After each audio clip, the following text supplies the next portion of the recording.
നമസ്കാരം, ഡോക്ടർ ലൈവിലേക്ക് സ്വാഗതം. നമ്മൾ സാധാരണ കേൾക്കുന്ന ചില ആരോഗ്യ പ്രശ്നങ്ങളുണ്ട്. അതിലൊന്നാണ് ഉയർന്ന രക്തസമ്മർദ്ദം എന്നത്.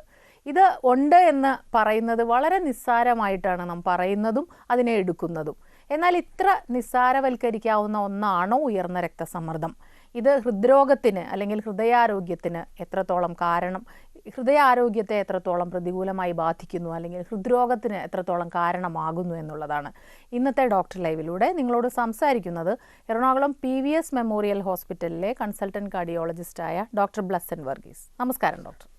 ഡോക്ടർ, ഇപ്പം ഹൃദ്രോഗത്തിനെ കുറിച്ച് നമ്മൾ ഒരുപാട് സംസാരിക്കുന്നുണ്ട്. ഇതിന് കാരണമാകുന്ന ചില അസുഖങ്ങളുണ്ട്. ഇപ്പോൾ ജീവിതശൈലി രോഗങ്ങൾ എന്ന ഇതിൽ നമ്മൾ പെടുത്തുന്നത്. അതിലൊന്നാണ് രക്തസമ്മർദ്ദം. എന്നാൽ ഈ രക്തസമ്മർദ്ദത്തിനെ നമ്മൾ വളരെ നിസ്സാരമായിട്ടാണ് കാണുന്നത്. രക്തസമ്മർദ്ദത്തിന് നമ്മുടെ ജീവിതത്തിൽ, നമ്മുടെ ആരോഗ്യത്തിൽ, ശരീരത്തിൽ എത്രത്തോളം പ്രാധാന്യമുണ്ട് എന്നുള്ളത്?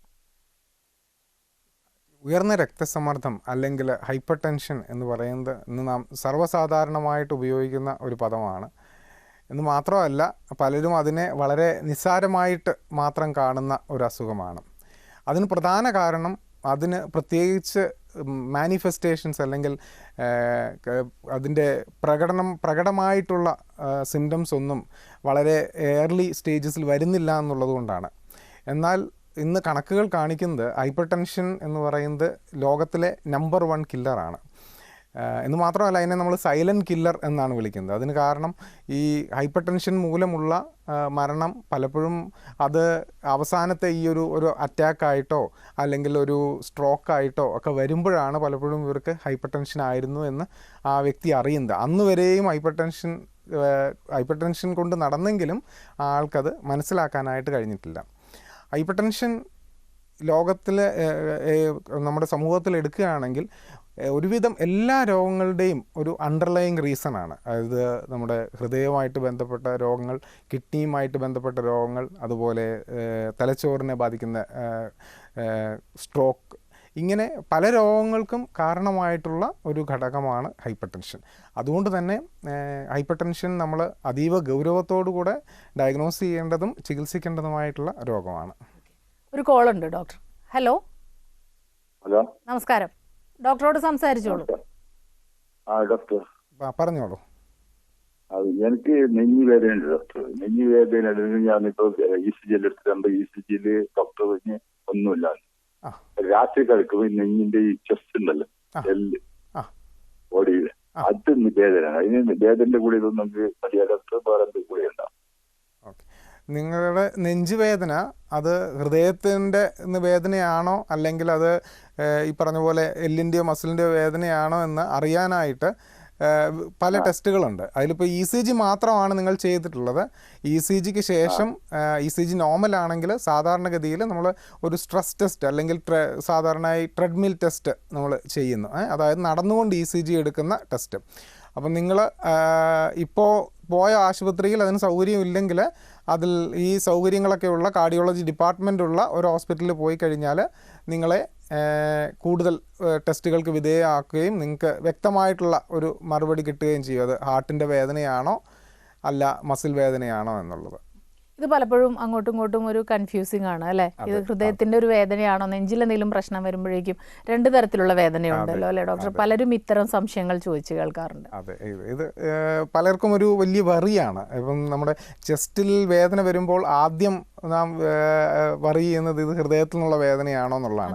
എന്നാൽ വളരെ സിമ്പിളായിട്ടുള്ള ടെസ്റ്റുകൾ വഴി ഇത് വേർതിരിക്കാവുന്നതാണ്. അപ്പം ഏറ്റവും നല്ലത് പ്രൈമറിലി ECG ആണ്. ഫസ്റ്റ് ടെസ്റ്റ് ECG ആണ്. പിന്നെ ട്രെഡ്മിൽ ടെസ്റ്റ്, അതായത് നമ്മൾ നടന്നുകൊണ്ട് എക്സേർട്ട് ചെയ്തുകൊണ്ട് എടുക്കുന്ന ECG. ഡോക്ടർ, ഇപ്പോൾ ആരോഗ്യമുള്ള ഒരാളുടെ ശരീരത്തിൽ എത്രയാണ് ഈ ബ്ലഡ് പ്രഷറിൻ്റെ ലെവല്? അത് സ്ത്രീകളിലും പുരുഷന്മാരിലും വ്യത്യാസമുണ്ടാവും? ബ്ലഡ് പ്രഷർ എന്ന് പറയുന്നത് ആക്ച്വലി ഒരു നോർമൽ എന്ന് പറയുന്നത് ഒരു റേഞ്ചാണ്. അതായത് ഒരു അഡൽട്ട് ആയിട്ടുള്ള ഒരു ആണിനോ പെണ്ണിനോ 2 പേരിലും തമ്മിൽ വ്യത്യാസമില്ല. അത് നാം ഒരു 140/90 അല്ലെങ്കിൽ 140 സിസ്റ്റോളിക് ബ്ലഡ് പ്രഷറും 90 ഡയസ്റ്റോളിക് ബ്ലഡ് പ്രഷറുമാണ് അപ്പർ ലിമിറ്റായിട്ട് നമ്മൾ വെച്ചിരിക്കുന്നത്. ഇതിന് മുകളിലോട്ടുള്ള രക്തസമ്മർദ്ദത്തെ നമ്മൾ ഉയർന്ന രക്തസമ്മർദ്ദം അല്ലെങ്കിൽ ഹൈപ്പർ ടെൻഷൻ എന്നാണ് കണക്കാക്കുന്നത്. എന്നാൽ ഇത് ഒരു ദിവസം കൊണ്ടല്ല ഇത് ക്രോസ് ചെയ്യുന്നത്. ഇത് ഫോർ എക്സാമ്പിൾ ഒരാളുടെ BP 110/70 ആയിരിക്കുമ്പോൾ ആ ആൾ 140/90 BP ഉള്ള ഒരാളിനെ അപേക്ഷിച്ച് വളരെ റിസ്ക് കുറഞ്ഞ സാഹചര്യത്തിലാണ്. അല്ലെങ്കിൽ 140/90 നോർമലിലാണെങ്കിൽ പോലും ആ ആളിൻ്റെ റിസ്ക് കൂടുതലാണ്. അപ്പോൾ നമ്മൾ ഇനിഷ്യലി മരുന്ന് കഴിക്കുന്നതിന് പകരം പല ലൈഫ് സ്റ്റൈൽ മോഡിഫിക്കേഷൻസ് സജസ്റ്റ് ചെയ്യുന്നു. എന്നാൽ മരുന്ന് കഴിക്കേണ്ടതായിട്ടുള്ള ഒരു കട്ട് ഓഫ് ലെവലാണ് പലപ്പോഴും 140/90 എന്ന് വെച്ചിരിക്കുന്നത്. അതെ. അടുത്തൊരു കോളിലേക്ക് പോകാം ഡോക്ടർ. ഹലോ ഹലോ, നമസ്കാരം. ഡോക്ടറോട് സംസാരിച്ചോളൂ. ഹലോ സാർ, ഞാന് ഒരു ആൻജിയോപ്ലാസ്റ്റി 8 മാസം ചെയ്തിട്ട് ആൻജിയോപ്ലാസ്റ്റിക് 8 മാസമായി. ഇപ്പൊ മരുന്ന് കഴിക്കുന്നുണ്ട്, മരുന്ന് തുറന്ന് കഴിക്കാനാണ് പറഞ്ഞത്. മരുന്ന് കഴിച്ചുകൊണ്ടേ ഇരിക്കുന്നുണ്ട്. ഇത് എത്ര നാളെ കഴിക്കുന്നു പറയാമോ സാർ? ഇത് പ്രാക്ടിക്കലി ലൈഫ് ലോങ് നിങ്ങൾ ചില മരുന്നുകൾ കഴിച്ചുകൊണ്ടിരിക്കണം. ആൻജിയോപ്ലാസ്റ്റി ഒക്കെ കഴിഞ്ഞാലും കൃത്യമായിട്ട് ഡോക്ടർ പറയുന്ന മരുന്ന് എല്ലാ കാലവും കഴിച്ചുകൊണ്ടിരിക്കണം അല്ലേ?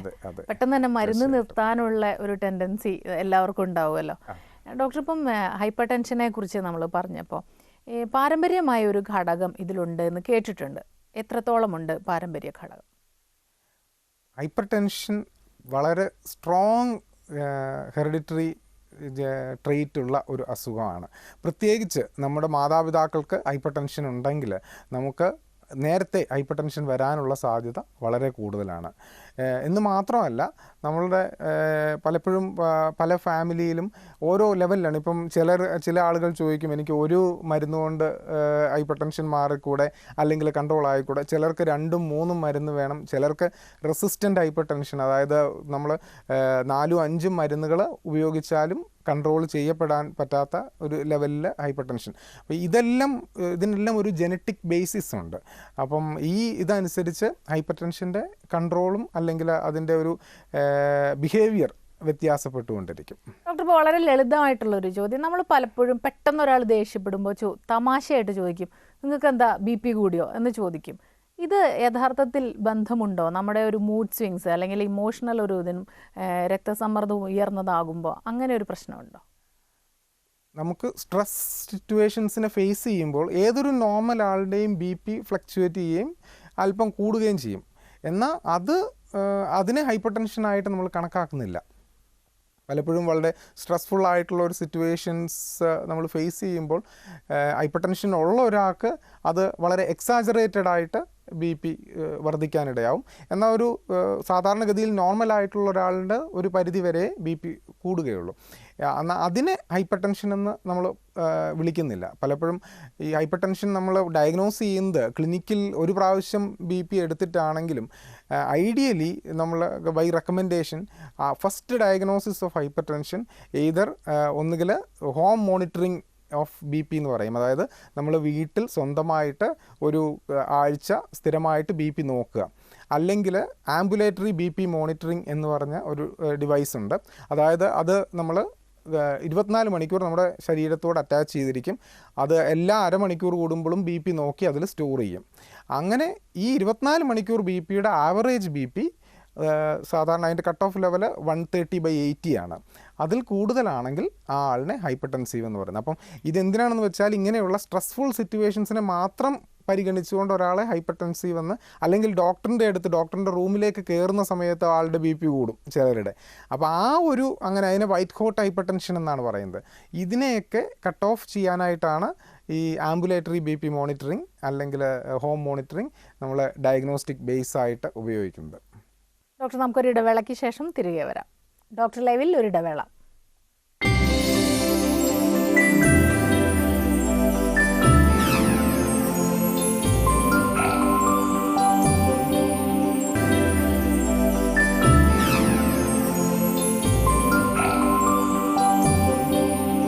ഡോക്ടർ ലൈവ് തുടരുന്നു. ഒരു കോളർ വെയിറ്റ് ചെയ്യുന്നുണ്ട്. Doctor, hello. ഹലോ, ചോദിച്ചോളൂ ഡോക്ടറോട്. ഡോക്ടർ, ഞാൻ കാക്കനാട് നിന്ന് വിളിക്കുന്നതാണ്. എനിക്ക് ഈയിടെ ഒരു 4 സ്റ്റെന്റ് ഇട്ടു ആൻജിയോപ്ലാസ്റ്റി കഴിഞ്ഞിട്ട്. ബ്ലോക്ക് കാരണം എനിക്കറിയാണ്ട് എനിക്ക് കൊളസ്ട്രോൾ കുറച്ചുണ്ട്, 220. വേറെ പ്രഷറും ഇല്ല, ഷുഗറും ഒന്നുമില്ല. നടക്കുന്നു തുടങ്ങിയത് ധാരാളം. എന്തുകൊണ്ട് ഇത്രയധികം ബ്ലോക്ക് ഉണ്ടാകാൻ കാരണമെന്ന് അന്വേഷിച്ചു മാത്രം. നമ്മുടെ ഹൃദയാഘാതത്തിന് കാരണമാകുന്ന ഈ കൊറോണറി ബ്ലോക്സ് പലപ്പോഴും നമ്മളുടെ ഈ റിസ്ക് ഫാക്ടേഴ്സിന് വളരെ പ്രൊപ്പോർഷണൽ ആവണമെന്ന് എപ്പോഴും നിർബന്ധമില്ല. കാരണം നമ്മൾ ഹൈപ്പർ ടെൻഷൻ്റെ കാര്യം പറഞ്ഞതുപോലെ ഇതിനും വളരെ സ്ട്രോങ് ആയിട്ടുള്ള ഒരു ജെനറ്റിക് ബേസിസ് ഉണ്ട്. അപ്പം നിങ്ങൾക്ക് നോക്കുമ്പോൾ കൊളസ്ട്രോൾ മാത്രമേ ഒരു കൂടുതലായിട്ടുള്ളൂ, എന്നാലും നിങ്ങളുടെ ശരീരത്തിൻ്റെ ഒരു ജെനറ്റിക് ബേസിസ് ഒരു ഘടന അനുസരിച്ച് നിങ്ങൾക്ക് നിങ്ങളുടെ ആർട്ടറികളിൽ ബ്ലോക്ക് ഫോം ചെയ്യാനുള്ള സാധ്യത വളരെ കൂടുതലാണെന്നാണ്.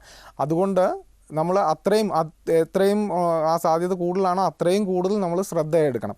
അതുകൊണ്ട് തന്നെ നിങ്ങളുടെ കൊളസ്ട്രോൾ വളരെ കുറഞ്ഞ ലെവലിലായിരിക്കണം. ഇനി സാധാരണ ആൾക്കാർക്ക് നോർമൽ എന്ന് പറയുന്ന ലെവൽ പോലും നിങ്ങളെ സംബന്ധിച്ചിടത്തോളം വളരെ കൂടുതലാണ്. അതുകൊണ്ട് നിങ്ങളുടെ കൊളസ്ട്രോൾ ലെവൽ റഫ്ലി പറഞ്ഞു കഴിഞ്ഞാൽ നിങ്ങളുടെ ഒരു ടോട്ടൽ കൊളസ്ട്രോൾ ലെവൽ ഒരു 160 താഴെയും, നിങ്ങളുടെ LDL കൊളസ്ട്രോൾ ലെവൽ ഒരു 70 താഴെയും, നിങ്ങളുടെ SDL ഒരു 50 മുകളിലും ഒക്കെ നിൽക്കണം. അപ്പം ഇങ്ങനെ മാത്രമേ നമുക്ക് ഈ ഇട്ട സ്റ്റെൻറ്റുകളെയും പേറ്റൻ്റായിട്ട് നിങ്ങൾക്ക് നിലനിർത്താനായിട്ട് പറ്റുകയുള്ളൂ. പിന്നെ സ്ഥിരമായിട്ടുള്ള എക്സസൈസ് വേണം. ഡയബറ്റീസും ഹൈപ്പർ ടെൻഷനൊക്കെ വരുന്നുണ്ടോ എന്ന് സ്ഥിരമായിട്ട് ചെക്ക് ചെയ്തുകൊണ്ടിരിക്കണം. ഡോക്ടർ, ഇപ്പോൾ ഉയർന്ന രക്തസമ്മർദ്ദം ഉണ്ട് എന്ന് കണ്ടെത്തിയാൽ എന്തെല്ലാം തരത്തിലുള്ള ചികിത്സകളാണ്? ഞാൻ പറഞ്ഞ പോലെ ആദ്യപടിയായിട്ട് നമ്മൾ ചില ലൈഫ് സ്റ്റൈൽ ചേഞ്ചസ് നമുക്ക് അഡ്വൈസ് ചെയ്യാം. പ്രധാനമായിട്ടും ഹൈപ്പർ ടെൻഷൻ എന്ന് പറയുന്നത് ഒരു ജീവിതശൈലി രോഗമാണ്. അതായത് ലൈഫ് സ്റ്റൈൽ ചേഞ്ചസ് കാരണം നമുക്ക് അക്വയർ ചെയ്തതായിട്ടുള്ള, അതുകൊണ്ട് തന്നെ അതിനെയെല്ലാം ഒന്ന് അൺഡു ചെയ്യാനായിട്ടുള്ള ചില കാര്യങ്ങൾ. ഫോർ എക്സാമ്പിൾ, നമ്മൾ ഒരു ഓവർ വെയ്റ്റ് ആണെങ്കിൽ നമ്മുടെ വെയിറ്റ് കുറയ്ക്കാനായിട്ടുള്ള കാര്യങ്ങൾ ചെയ്യണം. നമ്മുടെ ഒരു ലൈഫ് സ്റ്റൈൽ കൂടുതൽ സെഡൻറ്ററി ആണ് എങ്കിൽ പ്രോപ്പറായിട്ടുള്ളൊരു എക്സസൈസ് ടൈം അലോട്ട് ചെയ്യണം. അതുപോലെ നമ്മുടെ ഡയറ്ററി ഹാബിറ്റ്സ്, നമ്മൾ കുറേ സോൾട്ട് കൂടുതൽ കഴിക്കുന്നവരാണെങ്കിൽ സോൾട്ട് ഇൻടേക്ക് കട്ട് ചെയ്യണം, കുറയ്ക്കണം. പിന്നെ ഏറ്റവും പ്രധാനപ്പെട്ട ഒരു കാര്യം ഫ്രൂട്ട്സ് ആൻഡ് വെജിറ്റബിൾസ് നമ്മുടെ ഭക്ഷണത്തിൽ കൂട്ടണം എന്നുള്ളതാണ്. കാരണം പൊട്ടാസ്യം എത്രയും കൂടുന്നോ, മഗ്നീഷ്യം എത്രയും കൂടുന്നോ, കാൽസ്യം നമ്മുടെ ഭക്ഷണത്തിൽ എത്രയും കൂടുന്നോ അതിനനുസരിച്ച് നമ്മുടെ ഹൈപ്പർ ടെൻഷന്, അതിനെ നമ്മളൊരു ഡാഷ് ഡയറ്റ് എന്ന് പറയുന്ന ഒരു ഡയറ്ററി റെക്കമെൻഡേഷൻ തന്നെയുണ്ട്. ഇത് കൂടാതെ ഉള്ളതാണ് മരുന്ന് കൊണ്ടുള്ള ചികിത്സ. മരുന്ന് കൊണ്ടുള്ള ചികിത്സ ഞാൻ പറഞ്ഞതുപോലെ വളരെ ഓരോരുത്തർക്കും പല ലെവലിലാണ്. അപ്പം ചിലരെ സംബന്ധിച്ചിടത്തോളം കേവലം ഒരു മെഡിസിൻ കൊണ്ട് അവരുടെ BP കൺട്രോൾ ആവുന്നു. എന്നാൽ പലർക്കും രണ്ടിലും നമ്മളൊരു ആവറേജ് എടുക്കുകയാണെങ്കിൽ 2 അതിൽ കൂടുതലോ മെഡിസിൻസ് വേണം ഒരു 80% ആൾക്കാർക്കും BP കൺട്രോൾ ആവാൻ. ഇനി ഏറ്റവും പ്രധാന കാര്യം BP നമ്മുടെ ഒരു ടാർഗറ്റ് നോർമൽ ലെവലിലേക്ക് കൺട്രോൾ ചെയ്യുക എന്നുള്ളതാണ്. ഇതൊരു ത്രാസ് പോലെയാണ്. ഒരു സ്ഥലത്ത് നമ്മൾ BPയുടെ ഇൻറ്റൻസിറ്റി, മറ്റേ സ്ഥലത്ത് മരുന്നുകൾ, ഇത് രണ്ടും കൺട്രോൾ ചെയ്ത് ബാലൻസ് ചെയ്യുന്ന വരെ നമ്മൾ മരുന്ന് കൂട്ടിക്കൊണ്ടിരിക്കണം. എങ്കിൽ മാത്രമേ ആ ഹൈപ്പർ ടെൻഷൻ കൺട്രോൾ ആയെന്ന് പറയാൻ പറ്റുകയുള്ളൂ. അല്ലെങ്കിൽ നമ്മൾ കേവലം മരുന്ന് കഴിക്കുന്നതെന്ന് മാത്രമേ ഉള്ളൂ. ഹൈപ്പർ ടെൻഷൻ അതിൻ്റെ വഴിക്ക് BP കൂടി തന്നെ ഇരിക്കുന്നു. ഡോക്ടർ, ഇപ്പം കാലങ്ങളായിട്ട് ഇങ്ങനെ BPക്ക് വേണ്ടിയിട്ട് ഉയർന്ന രക്തസമ്മർദ്ദത്തിന് ഗുളിക കഴിക്കുന്ന ആളുകളെ നമുക്ക് കാണാം. ഇവർ കുറേ നാൾ കഴിയുമ്പോൾ ഇവർ ഇതുമായിട്ട് യൂസ്ഡായി. ചിലപ്പോൾ ഡോക്ടർ പറഞ്ഞ എപ്പോഴെങ്കിലും ഒരിക്കൽ നിർദ്ദേശിച്ച ഗുളിക തന്നെ എല്ലാ കാലവും സ്വയം പോയി മെഡിക്കൽ ഷോപ്പിൽ നിന്ന് വാങ്ങി കഴിക്കുന്നതായി കാണാം. ഡോക്ടറുടെ അടുത്ത് ഫോളോ അപ്പിന് പോകാറില്ല. അതുപോലെ അടുത്തുള്ള ബന്ധുക്കൾക്ക് ആർക്കെങ്കിലും ഈ അസുഖം വന്നാൽ ഈ ഗുളിക പ്രിസ്ക്രൈബ് ചെയ്യുകയും ചെയ്യും. അവരും ചെറിയ ഡോക്ടറായി മാറും. ഇത് യഥാർത്ഥത്തിൽ തെറ്റായ ഒരു പ്രവണതയല്ലേ? അത് തികച്ചും തെറ്റാണെന്ന് മാത്രമല്ല, അത് വളരെ ദോഷകരവുമാണ്, സെൽഫ് ഡിസ്ട്രക്റ്റീവ് ആയിട്ടുള്ള ഒരു ബിഹേവിയറാണ്. നമുക്കറിയാം ഈ ഹൈപ്പർ ടെൻഷൻ്റെ ലെവല് ഏജ് അഡ്വാൻസ് ചെയ്യുന്നതിനനുസരിച്ച് കൂടിക്കൊണ്ടിരിക്കും. എന്ന് മാത്രമല്ല, പലരിലും ഹൈപ്പർ ടെൻഷൻ ബിഹേവിയർ പലതരത്തിലാണ്. ചിലരിൽ അത് വളരെ അഗ്രസീവായിട്ടുള്ളൊരു ഫോമിൽ ഹൈപ്പർ ടെൻഷൻ കാണിക്കും. അത് വളരെ ഏർലി ഏജസിൽ തന്നെ അതിൻ്റെ കോംപ്ലിക്കേഷൻസ് നമുക്ക് കാണാൻ പറ്റും. അതായത് കിഡ്നി ഡിസീസായിട്ട് അല്ലെങ്കിൽ ഹൃദയാഘാതമായിട്ട്. അപ്പോൾ അതുകൊണ്ട് ഒരു ഹൈപ്പർ ടെൻഷൻ ഒരു പ്രാവശ്യം ഡയഗ്നോസ് ചെയ്ത് നമ്മളൊരു ട്രീറ്റ്മെൻറ്റ് തുടങ്ങിക്കഴിഞ്ഞാൽ അതൊരു റെഗുലർ ഫോളോ അപ്പ്, അറ്റ്ലീസ്റ്റ് ഒരു 1 in 3 months എങ്കിലും ഡോക്ടറിനെ കാണുകയും ആ BPയുടെ മരുന്ന് അഡ്ജസ്റ്റ് ചെയ്യുകയും ചെയ്യേണ്ടത് ആവശ്യമാണ്. ഡോക്ടർ, നമുക്ക് മറ്റൊരു ഇടവേളയ്ക്ക് ശേഷം തിരികെ വരാം. ഡോക്ടർ ലൈവിൽ ഒരു ഇടവേള കൂടി.